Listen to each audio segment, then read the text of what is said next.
A9 ನ್ಯೂಸ್ಗೆ ಸ್ವಾಗತ. ನಾನು ಅಮೀನ್ ಶೇಖ್. ಜಿಲ್ಲಾಸ್ಪತ್ರೆಯಲ್ಲಿ ಸಾರ್ವಜನಿಕರಿಗೆ ಇದೊಂದು ಮಹತ್ವಾಕಾಂಕ್ಷೆಯ ಕಾರ್ಯಕ್ರಮ.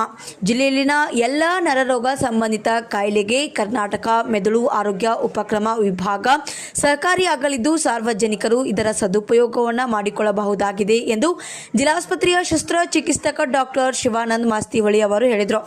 ಹೌದು, ಹಿಂದಿನ ಕಾಲದ ಜನರು ತಮ್ಮ ಜೀವನ ಶೈಲಿ ಚೆನ್ನಾಗಿ ಕಾಪಾಡಿಕೊಳ್ಳುತ್ತಿದ್ದರು. ಸಮಯಕ್ಕೆ ಸರಿಯಾಗಿ ಊಟ, ಕೆಲಸ ಕಾರ್ಯಗಳನ್ನು ನಿಯಮಿತವಾಗಿ ನಿರ್ವಹಿಸುತ್ತಿದ್ದರು.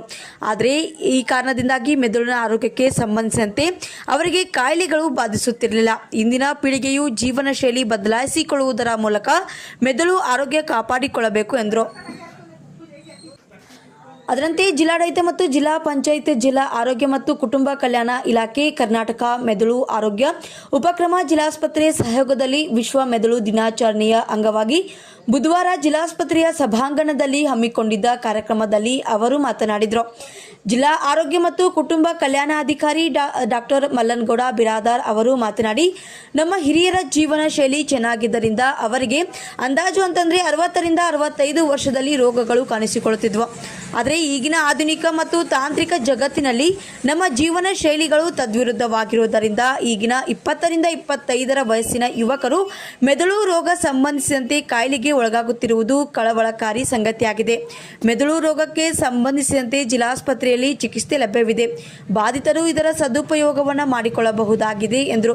ಅದರಂತೆ ಮುಖ್ಯವಾಗಿ ಮೆದುಳು ಆರೋಗ್ಯಕ್ಕೆ ಸಂಬಂಧಿಸಿದ ತಲೆನೋವು, ಅಪಸ್ಮಾರ, ಪಾರ್ಶ್ವವಾಯು, ಡಿಮೆನ್ಸಿಯಾ ಹಾಗೂ ಇತರೆ ನರರೋಗ ಸಂಬಂಧಿತ ಪ್ರಕರಣಗಳು ಹೆಚ್ಚಾಗಿ ಕಂಡು ಬಂದಿದ್ದರಿಂದ ಈ ದಿನಾಚರಣೆ ಆಚರಿಸಲಾಗುತ್ತಿದೆ ಎಂದರು. ಅದರಂತೆ ಈ ಕಾರ್ಯಕ್ರಮದಲ್ಲಿ ಜಿಲ್ಲಾಸ್ಪತ್ರೆಯ ಕರ್ನಾಟಕ ಮೆದುಳು ಆರೋಗ್ಯ ಉಪಕ್ರಮ ವಿಭಾಗದ ನರರೋಗ ತಜ್ಞ ಡಾಕ್ಟರ್ ವಿರೂಪಾಕ್ಷಪ್ಪ ಬಿರಾದಾರ್ ಅವರು ಮಾತನಾಡಿ, ಪ್ರತಿಯೊಬ್ಬರೂ ಪ್ರತಿನಿತ್ಯ ಕನಿಷ್ಠ 7ರಿಂದ 8 ಗಂಟೆ ನಿದ್ರೆ ಮಾಡಬೇಕು. ಉತ್ತಮ ಆಹಾರ ಪದ್ಧತಿ ಹಾಗೂ ಉತ್ತಮ ಜೀವನ ಶೈಲಿ ರೂಢಿಸಿಕೊಂಡ್ರೆ ಆರೋಗ್ಯಯುತವಾಗಿ ಇರಬಹುದು ಎಂದರು. ಅದರಂತೆ ಕರ್ನಾಟಕ ಮೆದುಳು ಆರೋಗ್ಯ ಉಪಕ್ರಮ ವಿಭಾಗದ ವಿಜಯಪುರ ನೋಡಲ್ ಅಧಿಕಾರಿಗಳು ಆದಂತಹ ಹಾಗೂ ಜಿಲ್ಲಾ ಕುಷ್ಠರೋಗ ನಿರ್ಮೂಲನಾ ಅಧಿಕಾರಿಗಳು ಆದಂತಹ ಡಾಕ್ಟರ್ ಅರ್ಚನಾ ಕುಲಕರ್ಣಿ ಅವರು ಮಾತನಾಡಿ, ನಾವು ಜೀವನದಲ್ಲಿ ದಿನನಿತ್ಯ ಬೇರೆ ಬೇರೆ ವಿಷಯಗಳಲ್ಲಿ ಒತ್ತಡವನ್ನು ಅನುಭವಿಸುತ್ತಿರುತ್ತೇವೆ. ಯಾವಾಗಲೂ ಸಕಾರಾತ್ಮಕವಾಗಿ ಇರಬೇಕು. ನಮ್ಮ ವಿಚಾರಗಳು ಸಕಾರಾತ್ಮಕವಾಗಿರಬೇಕೇ ಹೊರತು ನಕಾರಾತ್ಮಕ ವಿಚಾರ ಹೊಂದಬಾರ್ದು. ಈ ರೀತಿ ಇದ್ದರೆ ನಮ್ಮ ಮೆದುಳಿನ ಆರೋಗ್ಯ ಕಾಪಾಡಿಕೊಳ್ಳಬಹುದಾಗಿದೆ ಎಂದರು. ಅದರಂತೆ ಮನೋರೋಗ ತಜ್ಞ ಡಾಕ್ಟರ್ ಮಂಜುನಾಥ್ ಮಸಳಿ ಅವರು ಮಾತನಾಡಿ, ಮೆದುಳು ಆರೋಗ್ಯದ ಬಗ್ಗೆ ಚೆನ್ನಾಗಿ ತಿಳಿದುಕೊಳ್ಳಿ. ಪಠ್ಯಪುಸ್ತಕದಲ್ಲಿ ಆ ವಿಷಯ ಅಳವಡಿಸಿಕೊಂಡು ಅಧ್ಯಯನ ಮಾಡಿ ಹಾಗೂ ಕರ್ನಾಟಕ ಮೆದುಳು ಆರೋಗ್ಯ ಉಪಕ್ರಮ ವಿಭಾಗಕ್ಕೆ ಭೇಟಿಯನ್ನು ನೀಡುವ ಮೂಲಕ ಮೆದುಳು ಸಂಬಂಧಿಸಿದ ರೋಗಗಳ ಬಗ್ಗೆ ಮಾಹಿತಿಯನ್ನು ಪಡೆದುಕೊಳ್ಳಬೇಕು ಎಂದು ನರ್ಸಿಂಗ್ ವಿದ್ಯಾರ್ಥಿಗಳಿಗೆ ಸಲಹೆಯನ್ನ ಮಾಡಿದ ಅವರು, ನೀವು ರೋಗಿಗಳ ಜೊತೆಗೆ ಹೆಚ್ಚು ಸಮಯವಿರುವುದರಿಂದ ನರ್ಸಿಂಗ್ ವಿದ್ಯಾರ್ಥಿಗಳು ಸಾರ್ವಜನಿಕರಿಗೆ ಉತ್ತಮ ಸಂದೇಶವನ್ನು ನೀಡಬಹುದಾಗಿದೆ ಎಂದರು.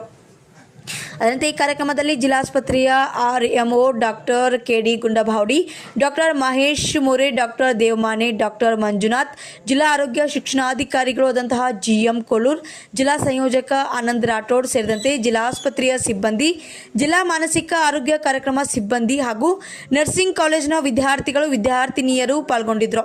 ಅದರಂತೆ ಕಿತ್ತೂರ್ ಅವರು ಈ ಕಾರ್ಯಕ್ರಮದಲ್ಲಿ ನಿರೂಪಿಸಿ ವಂದಿಸಿದರು.